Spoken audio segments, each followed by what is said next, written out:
होगा। हिमालय की खुशी, बेटी का सौभाग्य। उधर पार्वती के पिता हिमवान को शिवजी के निर्णय का संकेत मिला। पहले तो वे चकित हुए, महादेव स्वयं मेरी पुत्री से विवाह करना चाहें, यह तो मेरे वंश का सौभाग्य है। उनकी पत्नी मेनका की आंखों में खुशी के आंसू आ गए। वे बोलीं, मेरी बच्ची ने कितना तप किया, आज उसकी मेहनत सफल होने जा रही है। पूरा हिमालय पर्वत मानो उत्सव में जगमगा उठा। शिवजी का हिमालय आगमन, दिव्यता का वैभव। एक दिन भोर के समय हिमालय के द्वार पर दिव्य प्रकाश फैल गया। शिवजी प्रकट हुए, जटा में चंद्र, गले में सर्प, सांवले शरीर पर बाघंबर, मुख पर शांत, समाधिमय तेज। देव, ऋषि और गंधर्व झुककर प्रणाम करने लगे। हिमवान ने भरपूर सम्मान से शिवजी का स्वागत किया। वे बोले, भगवन, आपका हमारे घर आगमन स्वयं तीर्थ के समान है। शिव मुस्कुराए, राजन, मैं आपकी पुत्री के विवाह हेतु आया हूं, यदि आप प्रस्तुत हों। मेनका ने कृतज्ञता से सिर झुका दिया। ये हमारा सौभाग्य है महादेव। पार्वती का भाव, समर्पण, आनंद और स्थिरता। जब पार्वती ने सुना कि शिव स्वयं उनके पिता के पास आए हैं, उनकी आंखें भर आईं। कठिन तप की यादें, दृढ़ संकल्प के पल, हर दुख, हर परीक्षा, सब आज विजय में बदल गए। वे बोलीं, प्रभु, अंततः आपने मुझे स्वीकार किया, अब मेरा जीवन पूर्ण है। विवाह की तैयारी, देवलोक का सबसे बड़ा उत्सव। शिव पार्वती के विवाह की घोषणा होते ही देवताओं ने अद्भुत तैयारी शुरू कर दी। देवियां फूलों की माला बना रही थीं, गंधर्व मंगलगीत गा रहे थे, अग्निदेव स्वयं यज्ञस्थल तैयार कर रहे थे, इंद्र ने स्वर्ग से दिव्य वस्त्र भेजे, नारद मुनि विवाह का मुहूर्त निकाल रहे थे। यह विवाह साधारण नहीं था, यह युगों का उत्सव था। शिवजी की बारात, विशिष्ट और अद्भुत। बारात का दिन आ गया। ये इतिहास की सबसे अनोखी बारात थी। भूत, प्रेत, गण, पिशाच, योगी, सिद्ध, नाग, सब मिलकर बाराती बने। वे नाच रहे थे, डमरू बजा रहे थे, जोर से चिल्ला रहे थे, हर हर महादेव। देवता पहले तो घबरा गए, हे भगवान, यह कैसी बारात। पर नारद हंसते हुए बोले, यही शिव हैं, सभी के देव, उनकी बारात भी सभी लोगों को स्थान देती है। अगले भाग में होगा शिव पार्वती का भव्य विवाह, माता पार्वती का देवी शक्ति में रूपांतरण, तारकासुर वध का प्रारंभ, शिव पार्वती के प्रथम गृहस्थ जीवन की कथाएं, शिव पार्वती का दिव्य विवाह और शक्ति का प्रकट होना। शिव पार्वती विवाह का दिन आ चुका था। पूरा ब्रह्मांड मानो उत्सव में डूब गया था। जहां भी दृष्टि जाती, वही प्रकाश, संगीत, फूलों की सुगंध और दिव्य आभा फैली हुई।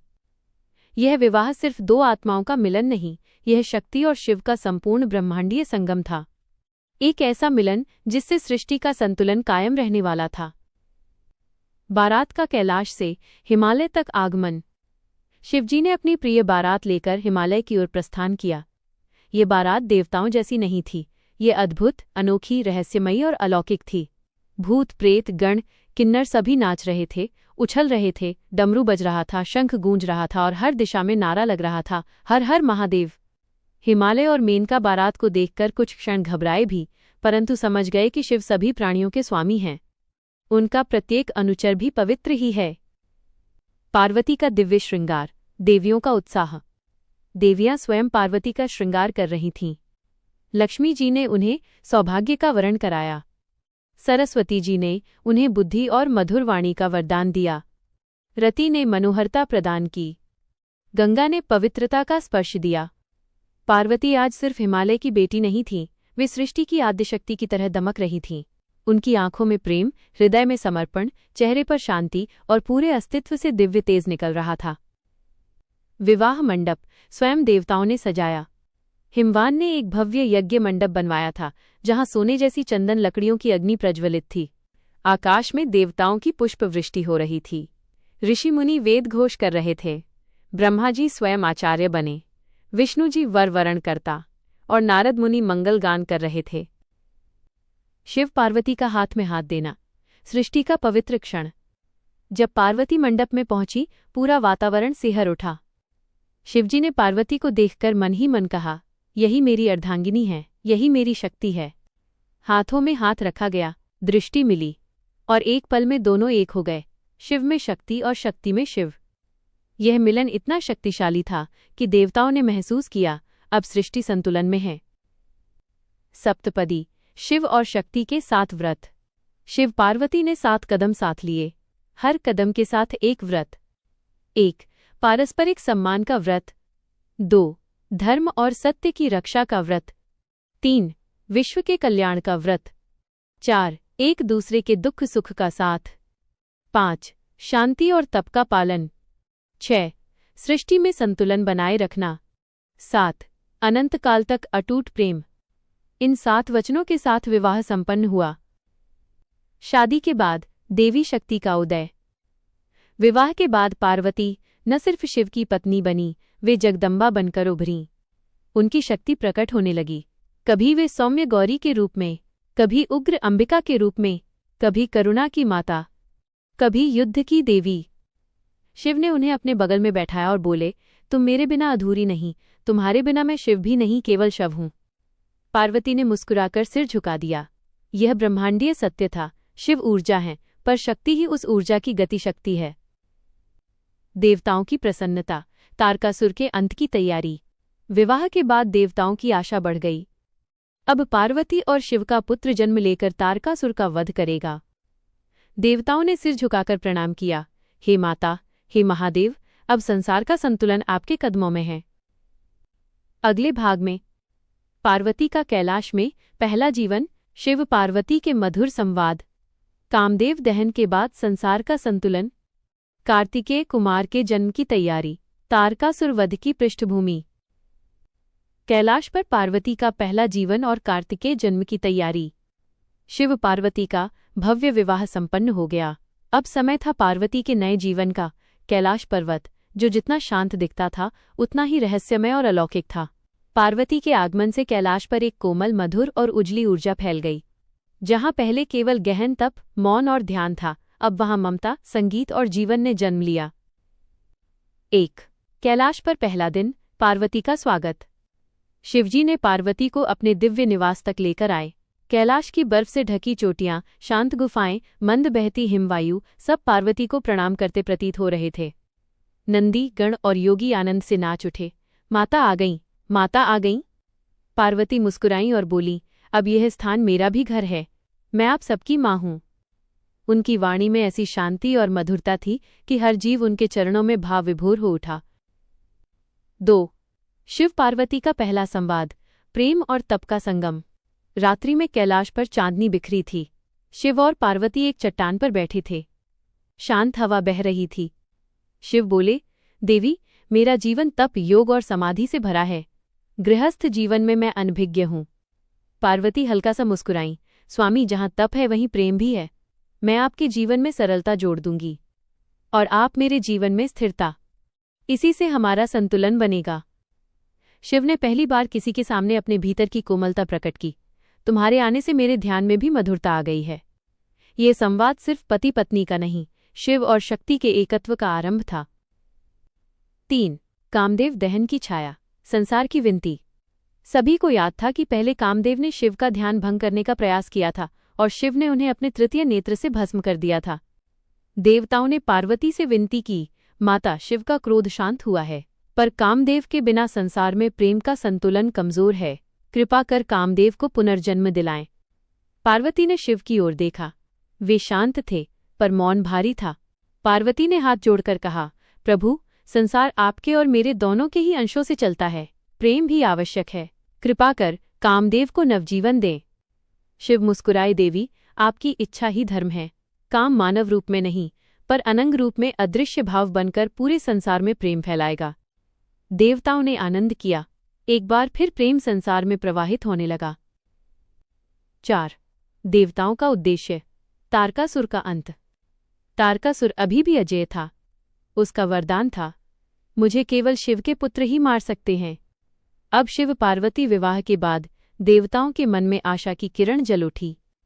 इंद्र ने कहा, अब आवश्यकता है कि शिव पार्वती से एक दिव्य, तेजस्वी वीर बालक जन्म ले, जो संसार को तारकासुर के अत्याचारों से बचाए। नारद बोले, यही बालक आगे चलकर कार्तिकेय या स्कंद कहलाया जाएगा। लेकिन शिव समाधि में डूबे रहते थे और पार्वती अभी नई गृहस्थिनी थीं। इसलिए देवताओं ने योजना बनाई कि शिव का ध्यान जगाया जाए, पर प्रेम से, सम्मान से, क्योंकि अब शक्ति स्वयं शिव के साथ थी। 5. पार्वती का मन, ममता की पहली बूंदें। कैलाश के शांत जीवन में पार्वती धीरे धीरे मातृत्व की इच्छा महसूस करने लगी। वे शिव से बोली, प्रभु, संसार में संतुलन के लिए और हमारे प्रेम के पूर्ण होने के लिए संतान का होना आवश्यक है। शिव शांत स्वर में बोले, देवी, समय आने पर सब होगा। धैर्य ही तप का मूल है। पार्वती समझ गईं, शिव के लिए समय ही निर्णय का सूत्र है। लेकिन उनके मन में ममता की धारा धीरे धीरे बहने लगी थी। 6. तारकासुर की बढ़ती शक्ति, देवताओं का भय। तारकासुर अब अत्याचारियों में पहला हो चुका था। देवताओं को स्वर्ग से भगाने की कोशिश कर रहा था। मनुष्य, ऋषि, साधु सब त्रस्त थे। देवताओं ने स्वर ऊंचे किए, हे माता पार्वती, आपकी शक्ति ही संसार की रक्षा कर सकती है। पार्वती ने दृढ़ स्वर में कहा, धैर्य रखो, समय आएगा और तारकासुर का अंत अवश्य होगा। 7. अगला चरण, कार्तिकेय जन्म का मार्ग खुलने वाला है। अब कहानी आगे बढ़ेगी। शिव का ध्यान टूटना, अग्निदेव द्वारा वीर्य धारण, गंगा का पालन, कार्तिकेय का चमत्कारिक जन्म, तारकासुर का वध। कार्तिकेय के जन्म की दिव्य प्रक्रिया और तारकासुर के अंत की शुरुआत। शिव पार्वती अब कैलाश पर शांत जीवन जी रहे थे, लेकिन संसार में तारकासुर का अत्याचार बढ़ता जा रहा था। देवताओं को पता था अब समय है कि शिव पार्वती से वो दिव्य पुत्र जन्म ले जो तारकासुर का विनाश करेगा। पर यह जन्म साधारण नहीं था। यह ब्रह्मांड की सबसे रहस्यमय और चमत्कारिक प्रक्रिया थी। 1. शिव का दिव्य तेज, ध्यान में जागृति। पार्वती के कोमल आग्रह, संसार की पुकार और देवताओं की विनती धीरे धीरे शिव के मन को जगाने लगी।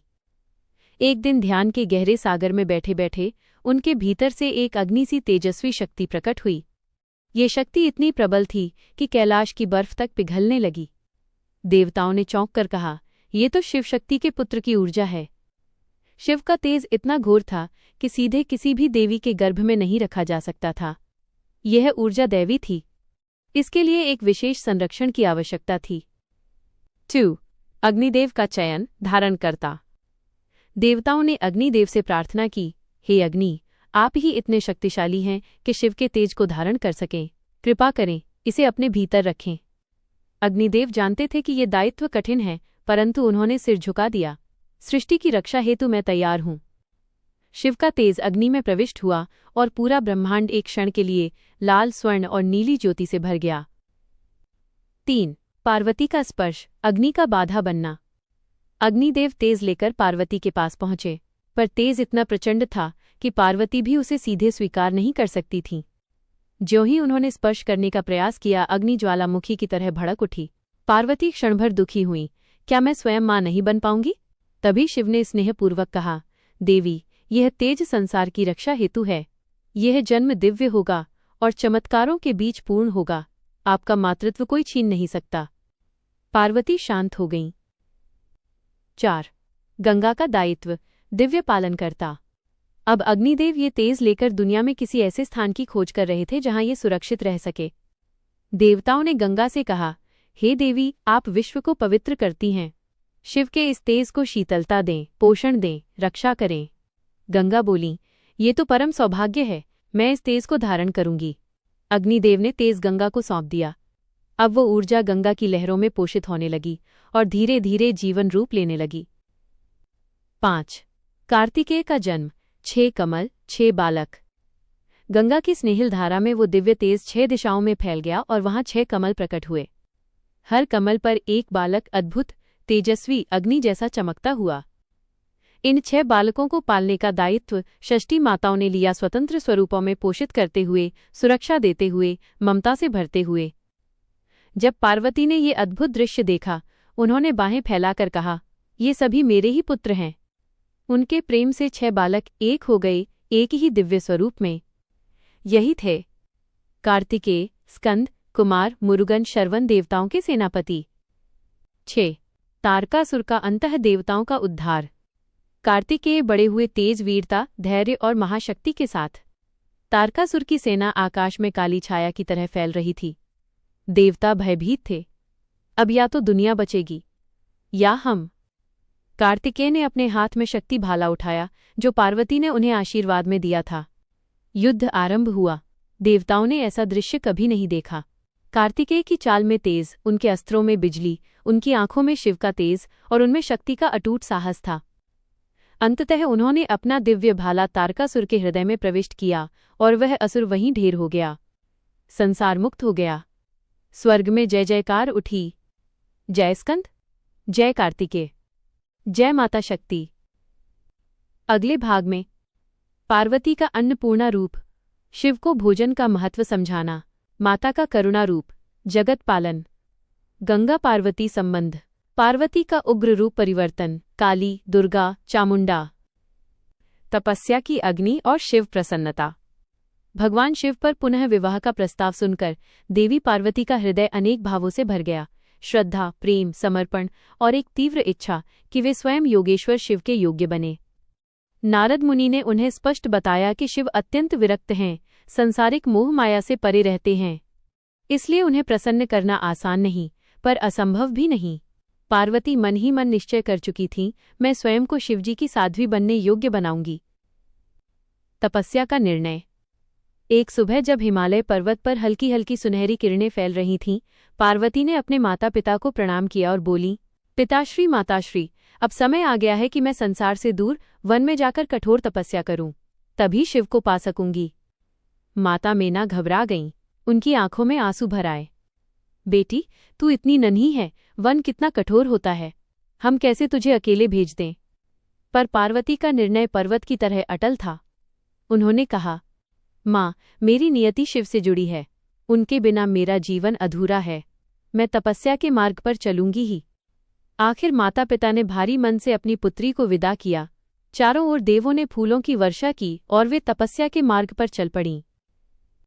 घनघोर वन की यात्रा। घना जंगल, पेड़ों के बीच से आती ठंडी हवा, कहीं दूर बहता सरिता का संगीत। पार्वती एक साध्वी की भांति चलती जा रही थीं। रास्ते में जंगली पशु उन्हें सम्मान से देखते, कोई उन्हें हानि न पहुंचाता, क्योंकि हर जीव जानता था कि ये कोई साधारण कन्या नहीं, यह साक्षात आदिशक्ति का अवतार है। वे एकांत स्थान पर पहुंची, एक छोटा सा पर्वतीय कंदरा, पास में शांत नदी और ऊपर विशाल देवदार के वृक्ष। यही उनका तपस्थल बना। तपस्या की शुरुआत। सबसे पहले उन्होंने भोजन त्यागा, केवल फल फूल से अपनी भूख मिटाने लगीं। फिर कुछ दिनों बाद उन्होंने फल भी छोड़ दिए। अब वे केवल नदी का जल पीकर जीवित रहती थीं। दिन भर ध्यान, साधना, जप तप, ओ नमः शिवाय, उनका हर श्वास, हर धड़कन इसी मंत्र में विलीन हो चुका था। देवों की परीक्षा। पर उनकी परीक्षा यहीं समाप्त नहीं हुई। देवताओं ने सोचा, क्या पार्वती इतनी बड़ी तपस्या कर पाएंगी?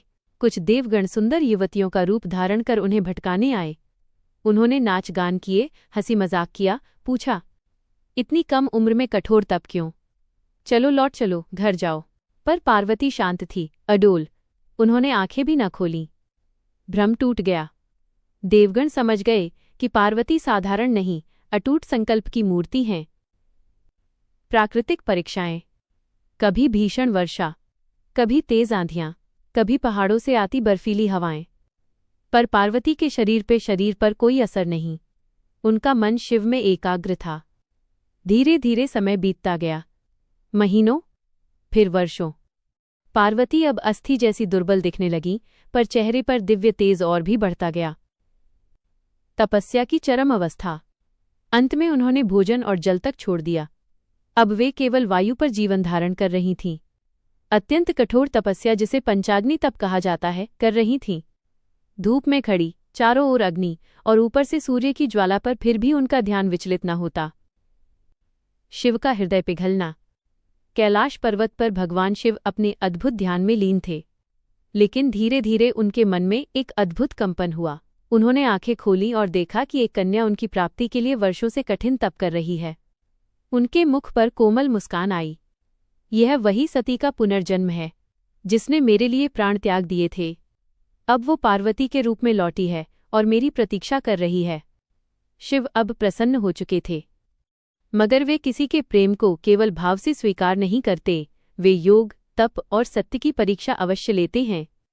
उन्होंने निश्चय किया, मैं एक साधारण योगी के रूप में पार्वती की परीक्षा लूंगा। और यहीं से शुरू होगा, जहां शिव साधु बनकर पार्वती के सामने आते हैं और उनसे उनके ही चयन पर प्रश्न उठाते हैं। क्या पार्वती अपनी दृढ़ता बनाए रखेंगी? क्या शिव को प्राप्त करेंगी? क्या उनका तप सफल होगा? शिव की परीक्षा, साधु के रूप में आगमन। पार्वती की कठोर तपस्या अब चरम पर पहुंच चुकी थी। वर्षों बीत चुके थे, तप की ज्वाला में उनका शरीर भले ही क्षीण लग रहा था, पर मन इतना दृढ़ था कि पर्वत भी डगमगा जाएं।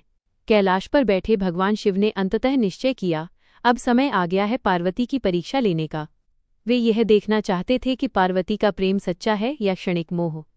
शिव ने अपने रुद्र रूप को छिपाकर एक साधारण बूढ़े साधु का वेश धारण किया, झुकी कमर, हाथ में कमंडल, गले में माला, आंखों में चमकती योग की गहराई। और वे हिमालय के उस वन में पहुंचे जहां पार्वती तप कर रही थीं। साधु का आगमन। पार्वती शांत ध्यान में बैठी थीं। ओ नमः शिवाय उनका हर श्वास मंत्र बन चुका था। तभी घने जंगल में खड़खड़ाहट हुई। एक वृद्ध सन्यासी धीरे धीरे चलते हुए उनके पास पहुंचे। उन्होंने गंभीर स्वर में पूछा, देवी, कौन है आप? इतनी कठोर तपस्या क्यों कर रही हैं? पार्वती ने विनम्रता से कहा, मैं हिमालय की पुत्री पार्वती हूं। मैं भगवान शिव को पाने के लिए तप कर रही हूं। साधु रूपी शिव हंसे, एक हल्की चुभती सी हंसी। शिव, वही श्मशान में रहने वाले, सांपों को गले में डालने वाले, राख मलकर बैठने वाले भगवान? पार्वती ने आंखें खोलीं, पर उन्होंने क्रोध नहीं किया। धैर्य से बोली, हाँ, वही शिव, वे ही मेरे आराध्य हैं। साधु द्वारा शिव की निंदा। अब शिव ने परीक्षा को और कठिन किया। उन्होंने आगे कहा, देवी, आप इतनी सुंदर, इतनी कोमल। आपके पिता पर्वतराज हैं, माता रानी हैं, और आप तप कर रही हैं एक ऐसे योगी के लिए जो कभी स्वच्छ वस्त्र तक नहीं पहनते। आपको किसी राजकुमार से विवाह करना चाहिए। शिव आपके योग्य नहीं। पार्वती का अटूट विश्वास। पार्वती के हृदय में शिव का प्रेम समुद्र की तरह गहरा था। किसी भी तर्क से उसे डिगाया नहीं जा सकता था। वे शांत स्वर में बोलीं, हे साधु, शिव के स्वरूप को आपके साधारण शब्द नहीं समझ सकते। वे विश्व के प्रथम योगी हैं, वे ब्रह्म हैं, वे अनंत हैं, वे सबके मूल हैं। वे बाहरी रूप से तुच्छ दिखते हैं, पर भीतर असंख्य ब्रह्मांड समाये हैं। साधु चकित हुए, पर परीक्षा अभी बाकी थी। अंतिम परीक्षा। साधु ने कहा, देवी, क्या आप सच में शिव को पाने के लिए अपना संपूर्ण जीवन त्याग सकती हैं? क्या आप कठिनाई, दुर्भिक्ष, तप सब सह सकती हैं? पार्वती ने दृढ़ स्वर में उत्तर दिया, शिव मेरे लिए लक्ष्य नहीं, सत्य हैं। उनके बिना मेरा अस्तित्व अधूरा है। अगर मुझे जीवन भर तप करना पड़े तो भी मैं विचलित नहीं होंगी। उनके शब्दों की गूंज जंगल में फैल गई। शिव का प्रकट होना। साधु मुस्कुराए। इस बार मुस्कान में प्रेम था, पहचान थी, अनंत करुणा थी। एक क्षण में उनके चारों ओर प्रकाश फैलने लगा। कमंडल हाथ से गिरा, वेश बदल गया, जटाएं आकाश में लहरा उठीं। और वहां खड़े थे स्वयं भगवान शिव अपने दिव्य रूप में। नीली कांति, गले में सर्प, भाल पर चंद्रमा और मुख पर मंद मुस्कान। पार्वती भाव विभोर होकर तुरंत उनके चरणों में गिर पड़ी। शिव बोले, देवी, तुम्हारा तप, तुम्हारा प्रेम, तुम्हारी भक्ति सबने मुझे बांध लिया है। तुम सती ही नहीं, तुम शिवा हो। तुम मेरे लिए जन्मी हो और मैं तुम्हें स्वीकार करता हूं। वन में देव दुंदुभियां बज उठीं। देवताओं ने फूलों की वर्षा की।